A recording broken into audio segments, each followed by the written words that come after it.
Hi friends, daily idli தோசையாக சாப்பிட்டு வெறுத்துருச்சா? அப்போ ஒன்று இந்த மாதிரி அடை தோசை ட்ரை பண்ணி பாருங்கள்.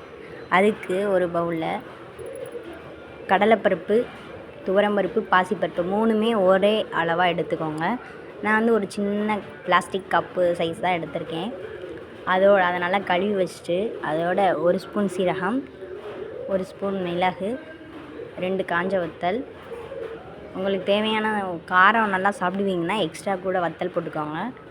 அதுக்கப்புறமா கொஞ்சம் 1/4 டீஸ்பூன் வெந்தயம் போட்டு நல்லா 1 மணி நேரம் ஊற வச்சு அதை மிக்ஸி ஜாருக்கு மாற்றி நல்லா மாவு மாதிரி அரைச்சி எடுத்துக்கலாம். மாவு பதத்துக்கு அரைச்சி எடுத்து அதை ஒரு கிண்ணத்தில் மாற்றிட்டு தேவையான அளவு உப்பு. என்கிட்ட ஆல்ரெடி இட்லி மாவு இருக்கிறதால அந்த மாவையே நான் 2 கரண்டி எடுத்து இந்த மாவோட ஆட் பண்ணிக்கிட்டேன். ஒரு பிஞ்சு மஞ்சள் பொடி, பெருங்காயப்பொடி கொஞ்சம் போட்டு அதை ஒரு கிண்டி வச்சுட்டு அதோட கருவேப்பிலை, மல்லி இலை போட்டுக்கலாம். இதில் நீங்கள் தேவைன்னா கடுகு தாளித்து அதில் வெங்காயம், தேங்காய் சில் போட்டு கூட சாப்பிட்லாம். உங்களுக்கு காரத்துக்கு வேணுன்னா மிளகாப்பொடி கூட ஆட் பண்ணிக்கலாம்.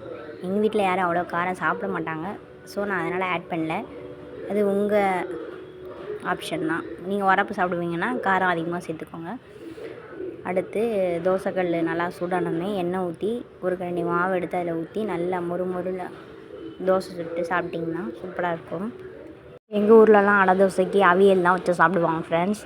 ஆனால் நீங்கள் அவியல் ட்ரை பண்ணாட்டியும் தேங்காய் சட்னி வச்சு ட்ரை பண்ணி பாருங்கள், சூப்பராக இருக்கும்.